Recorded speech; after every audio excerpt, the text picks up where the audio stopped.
2023년 8월 25일 아크 인베스트먼트의 CEO 캐시 우드는 바론 캐피탈과의 인터뷰에서 중요한 이야기들을 나눴는데요.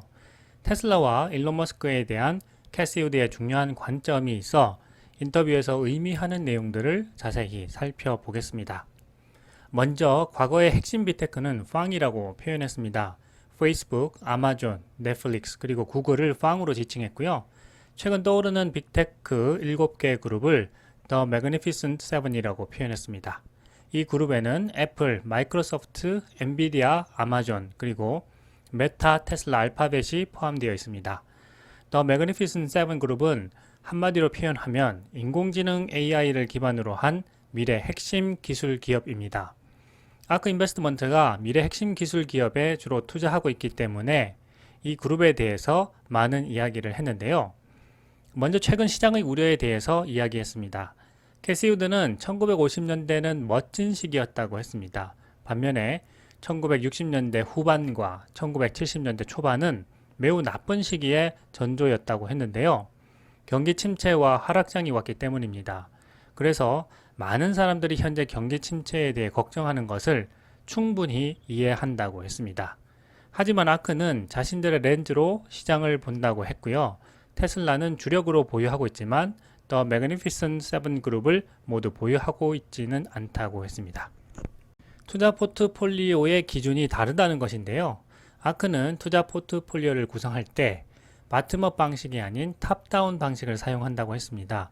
투자 기업을 선택할 때 위에서 아래 방향으로 하고 신기술이 앞으로 얼마나 큰 기회가 될지 규모를 측정하려고 노력한다고 했습니다.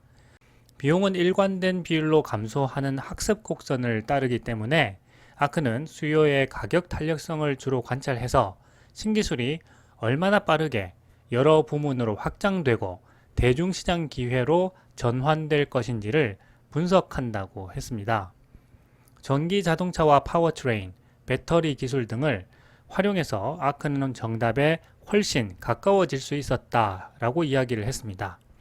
전기 자동차 생산 대수가 2배씩 늘어날 때마다 비용은 28%씩 감소한다고 했습니다.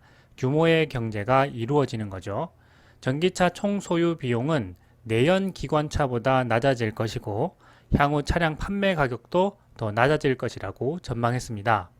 이렇게 되면 완전히 전기차의 시대가 열리게 된다고 보는 것인데요. 작년에 전 세계적으로 전기차 판매량은 65% 증가했고 가솔린 차량은 7% 감소했다고 합니다. 특히 작년에 연준의 금리 인상과 여러 악재들로 인해서 아크의 ETF가 롤러코스터를 탔던 부분에 대해서는 여전히 아크의 포트폴리오는 훌륭하고 올해 시장이 인공지능 산업의 발전을 인정하면서 엔비디아와 마이크로소프트를 어떻게 평가했는지를 보면 이를 잘 알 수 있게 된다고 했습니다. 그리고 앞으로 엔비디아와 마이크로소프트보다 인공지능의 더 큰 수혜자가 될 다른 많은 주식들이 있다고 했습니다. 그리고 정말 중요한 이야기를 했는데요. 엔비디아가 인공지능 산업의 하드웨어적 발전을 보여주었다면 이제 앞으로는 소프트웨어 순서로 발전하게 될 것이라고 했습니다.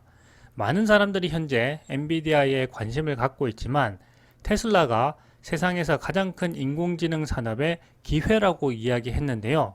자율주행 분야에서는 세계에서 가장 큰 인공지능 프로젝트이며 로보택시 플랫폼과 더불어서 향후 6배에서 7배의 가치가 될 것이라고 했습니다.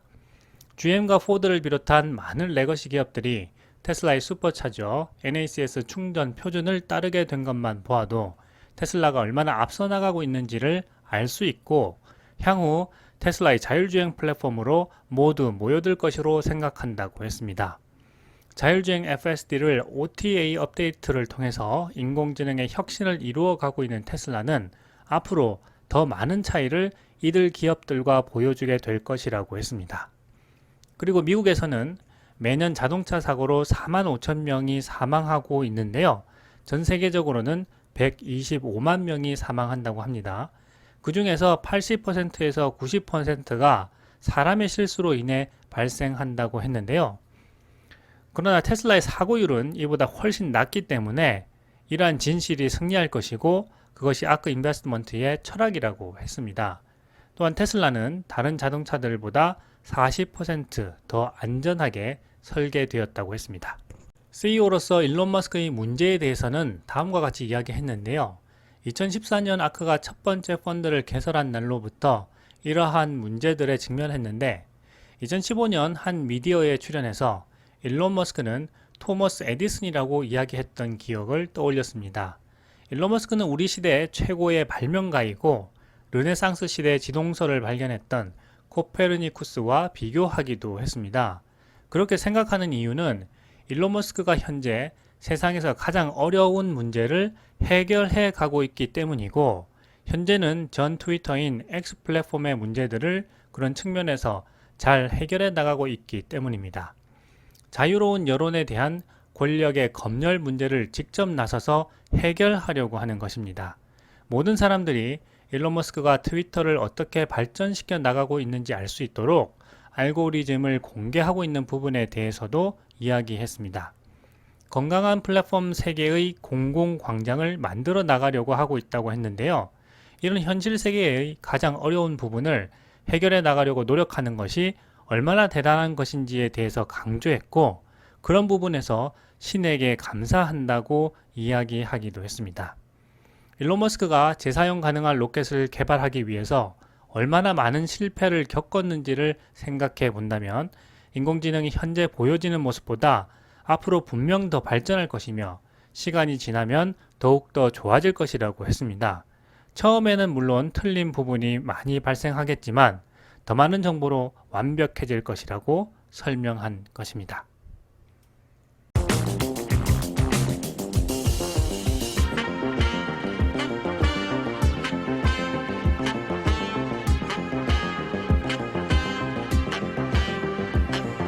9월 13일 CNBC는 억만장자 론 바론과 일론 머스크의 전기 발행을 기념하면서 테슬라의 전망에 대해서 많은 이야기를 나누었습니다. 론 바론은 테슬라의 초기 투자자이기도 하면서 바론 캐피탈을 운영하고 있는 억만장자인데요. 어떤 일이 일어날 때마다 항상 일론 머스크와 통화하면서 많은 조언을 하는 인물로 알려져 있습니다. CNBC에 자주 출연하면서 테슬라의 진정한 가치에 대해서 전하려고 노력해왔고 80이 넘은 나이에도 불구하고 새로운 것을 받아들이는데 거리낌 없는 아주 훌륭한 투자자라는 생각이 듭니다. 이 인터뷰에서는 월터 아이작슨이 쓴 일론 머스크의 전기로부터 시작해서 X 플랫폼과 테슬라의 성장 전망 그리고 도조 슈퍼컴퓨터와 스페이스X에 이르기까지 중요한 이야기들을 많이 나누었습니다. 론 바로는 스페이스X에도 오랜 시간 투자해온 만큼 테슬라에 투자하고 있는 장기 투자자들에게 힘이 되는 긍정적인 영향을 많이 주고 있다고 생각합니다. 론 바로는 일론 머스크를 2010년에 처음 만났다고 했습니다. 그리고 4년 후인 2014년부터 테슬라에 투자해서 약 20배의 수익을 냈다고 했습니다. 2017년부터는 스페이스X에 투자해왔고 스페이스X가 상장 회사는 아니지만 최대 투자자 중에 하나라고 했습니다. 오랫동안 테슬라와 스페이스X에 투자해 왔는데 처음 투자를 시작했을 때 그 기업에 한마디로 미쳐 있었다고 했습니다.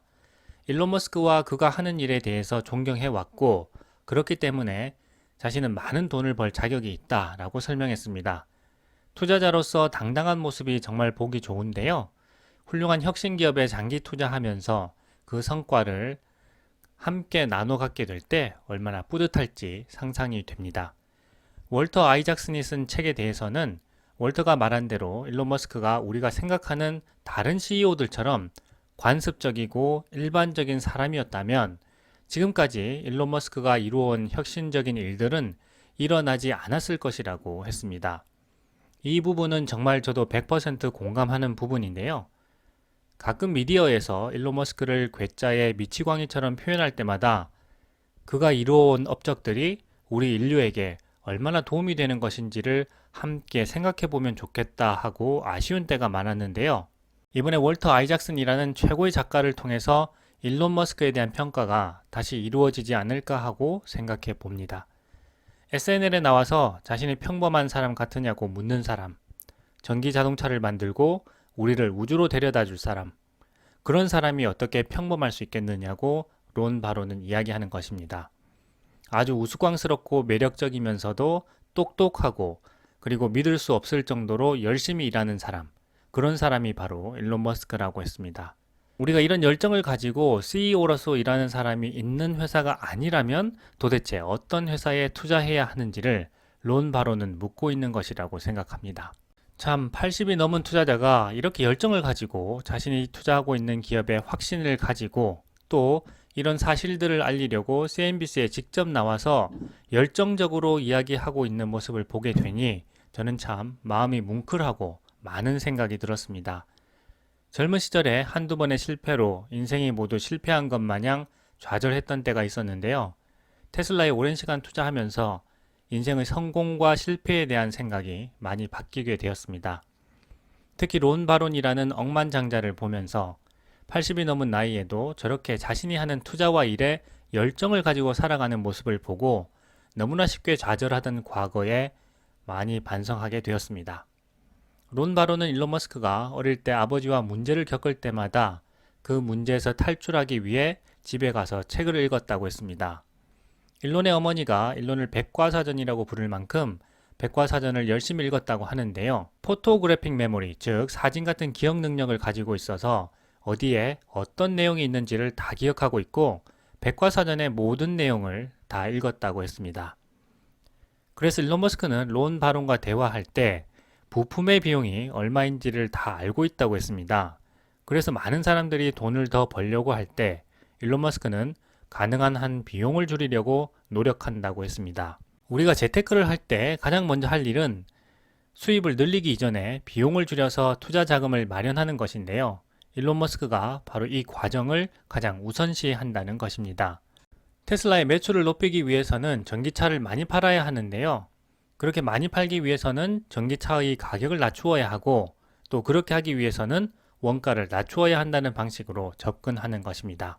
일론 머스크다운 접근 방식인데요. 그 때문에 테슬라가 다른 자동차 기업들이 감히 따라오지 못하는 원가 혁신과 가격 인하를 과감하게 단행할 수 있게 되는 것 같습니다. 그리고 작년 바론 캐피탈이 일론 머스크를 초대해서 인터뷰를 했었는데요. 그때 론 바론이 트위터와 관련해서 반유대주의와 증오 문제에 관해서 걱정하고 있었다고 했습니다. 최근에 이 문제가 크게 증폭되었었는데요. 론 바론은 이 문제와 관련해서 일론 머스크가 소셜미디어를 관리하는 것이 화성에 가는 문제보다 더 어렵다고 생각하는 것 같다라고 했습니다. 모든 사람을 상대하고 그들이 증오심 표현이라고 생각하는 모든 것에 대해 원하는 것을 만족시키기는 현실적으로 어렵다고 했습니다. 이럴 때는 가장 원칙적인 스탠스를 계속해서 일관되게 유지해 가는 것이 중요하지 않을까 개인적으로 생각해 봅니다. 론 바론은 사람들이 실시간으로 아이디어를 교환하고 뉴스를 실시간으로 얻을 수 있는 포럼을 제공하려는 일론의 목적이 정말 공감되는 일이라고 생각하고 또 일론 머스크가 무자비한 공격을 받는 것은 불공평하다고 생각한다고 했습니다. 지금은 많은 사람들이 X 플랫폼에 대해서 비판하고 있지만 그 회사에 좋은 기회가 있다고 생각하고 있고 나중에 그 결과에 대해 이야기하자고 했습니다. 그리고 테슬라에 대해서 정말 중요한 이야기를 했는데요. 테슬라는 이제 2014년 그리고 2015년과 비슷한 단계에 있다고 했습니다. 자신이 처음 테슬라에 투자하던 당시와 아주 비슷하다고 했는데요. 당시 테슬라는 4만 대의 전기차를 만들고 있었는데 지금은 연간 100만 대를 넘어서 매년 50%씩 성장하고 향후 2천만 대를 생산할 것이라고 했습니다. 현재 미국의 3대 자동차 제조업체가 직면하고 있는 잠재적인 파업은 비용 기반을 흔들 것이라고 했고요. 앞으로 이들이 테슬라의 자율주행 소프트웨어를 살 것이라고 했습니다. 테슬라를 통해 억만장자가 된 론 바론이 테슬라의 미래를 이렇게 내다보고 있는 것입니다. 테슬라의 자율주행 소프트웨어 FSD는 컴퓨터 내부의 핵심인 인텔 칩과 같을 것이고 전기차 내부는 테슬라의 핵심 부품으로 채워질 것이라고 했습니다. 론 바론은 자신이 테슬라 주식을 파는 가장 마지막 투자자가 될 것이라고 테슬라에 대한 굳건한 믿음을 보여주었습니다. 테슬라는 20년 전에 전체 자동차 산업을 파산시킨 도요타를 떠올리게 한다고 했습니다. 테슬라가 처음 모델 S를 출시했을 때와 비슷한 아주 엄청난 변화를 앞으로 보게 될 것이라고 했는데요. 소프트웨어 핵심 역량과 반값 전기차인 모델 2, 그리고 자율주행을 트레이닝하는 도조 슈퍼컴퓨터와 도로 위의 테슬라 차량으로부터 받는 엄청난 양의 데이터가 바로 테슬라의 경쟁 우위라고 했습니다. 론 바로는 향후 7년 안에 테슬라가 현재보다 4배에서 5배 가량 성장할 것이라고 전망했습니다. 앞으로 테슬라의 가치는 수조 달러에 달할 것이고 스페이스X의 가치는 5천억에서 6천억 달러가 될 것이라고 했습니다. 그리고 스페이스X와 관련해서는 일론 머스크는 누구도 생각하지 못했던 로켓 재활용 기술을 개발한 정말 대단한 일을 해냈다고 했는데요. 누구도 비행기를 일회용으로 타지 않듯이 로켓도 일회용으로 버려지는 것이 비용 측면에서 아깝다고 생각하고 재사용 기술을 개발한 것이 바로 일론 머스크라는 것입니다. 특히 재사용 로켓의 활용 분야가 넓다고 강조했는데요. 스페이스X로 인해서 화물 분야가 위협을 받게 될 것이라고 했습니다. 항공 화물을 로켓을 통해 네바다에서 호주로 보낼 수도 있고 세계 어느 곳이든 35분 내에 도착이 가능해질 것이라고 했습니다. 이런 놀라운 미래가 바로 스페이스X의 비즈니스라고 한 것입니다. 정말 웅장한 비전인데요. 장기적으로 우주의 철도가 바로 로켓이라고 했고 로켓은 위성으로 저렴하게 가는 수단이 되는 것이라고 했습니다. 이런 론 바렌의 큰 비전과 일론 머스크의 큰 그림이 만나 우리 인류에게 정말 놀라운 미래가 펼쳐질 것을 기대해 봅니다.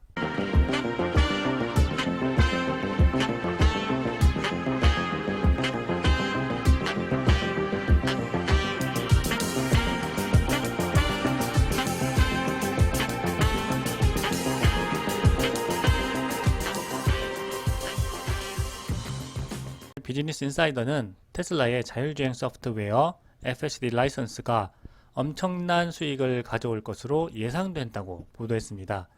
자율주행 소프트웨어의 힘이 정말 엄청나다는 것을 조금씩 인식하고 있는 것 같은데요. 디버터 자산운용사의 진 먼스터는 테슬라의 자율주행 소프트웨어 FSD를 다른 자동차 회사들에게 라이선스화할 경우 연간 200억 달러, 한화 26조 원의 매출을 올릴 수 있을 것으로 내다봤습니다. 진 먼스터는 테슬라의 자율주행 소프트웨어 라이선스를 다른 자동차 제조업체에 제공하는 것이 금융 잠재력 측면에서 엄청난 수익을 발생시킬 것이라고 판단하는 것입니다. 일론 머스크는 2분기 실적 발표 컨퍼런스에서 이미 다른 자동차 제조업체들과 자율주행 소프트웨어 라이선스에 관해서 초기 협의를 진행하고 있다고 밝혔습니다. 주주들이 깜짝 놀랐는데요. 진 먼스터는 이미 다른 자동차 제조업체들이 테슬라가 벌인 치킨 게임으로 인해 원가를 낮추지 못하면 퇴출될 수밖에 없는 치열한 생존 경쟁에 몰리게 되었고 그 결과 막대한 비용이 드는 전기차 충전소를 스스로 건설하기보다는 테슬라의 NACS 충전 표준을 받아들이고 슈퍼차저를 이용하는 결정으로 전환하게 되었습니다. 자율주행 분야에 있어서도 신기술을 새로 개발하는데 막대한 비용을 투자하기보다는 이미 시장에서 안정성이 확인된 테슬라의 FSD를 이용할 가능성이 더 크다고 했습니다. 댄 아이브스도 자동차 업체들이 테슬라의 슈퍼차저를 이용하게 된 것은 이제 시작에 불과하며 그 다음은 전기차 배터리가 될 것이고 그 이후에는 자율주행 소프트웨어 FSD가 될 것이라고 했습니다. 2007년 애플이 아이폰을 출시했고 그 다음 해인 2008년 7월 10일부터 아이튠즈의 업데이트 형태로 앱스토어 서비스가 시작되었습니다. 앱스토어는 애플이 운영하고 있는 아이폰, 아이패드와 아이팟 등에서 사용할 수 있는 응용 소프트웨어 다운로드 서비스입니다. 2008년 7월 11일 500개였던 애플 앱스토어의 앱은 2017년 1월 220만 개가 되었고 다운로드 수는 무려 1,300억 개 이상이 되었습니다. 정말 엄청난 성장입니다. 2007년 스마트폰이 생겨난 이후 우리 세상은 완전히 달라졌습니다. 이제 스마트폰과 앱 없이는 살아갈 수 없는 세상이 되었습니다. 일론 머스크는 이미 스마트폰이 우리의 확장된 인공지능이 되었고 그런 측면에서 이미 인간은 사이보그로 볼 수 있다라고 이야기하기도 했는데요. 댄 아이브스는 테슬라의 자율주행 FSD가 아이폰이 몰고 온 엄청난 파급력 이상이라고 생각하는 것입니다. 진 먼스터는 테슬라가 현재 월 199달러인 FSD 구독 패키지 가격을 100달러로 낮추고 신규로 생산되는 차량과 사이버 트럭에 25%가량 판매한다면 연간 매출은 40억 달러, 5조 2천억 원이 늘어날 것이라고 했습니다. 자율주행 소프트웨어 FSD는 설치나 사용에 별도의 비용이 들어가지 않기 때문에 마진이 거의 70-80% 이상 될 것으로 예상하고 있습니다. 진 먼스터는 5년이 지나면 연간 매출이 200억 달러, 26조 원까지 늘어날 것이고 10년이 지나면 자율주행 소프트웨어 라이선스가 영업이익을 약 20%가량 높일 수 있을 것으로 추정했습니다. 테슬라의 10년 후가 정말 기대되는데요. 짐 먼스터는 비록 추정치가 먼 미래의 일이긴 하지만 자율주행 소프트웨어를 라이선스하는 것은 의미가 있고 기다릴 가치가 있는 일이다 라고 했습니다. 테슬라가 왜 애플을 넘어 세계 최고의 기업이 될 것인지를 짐 먼스터와 댄 아이브스가 잘 설명해주고 있는 것 같습니다.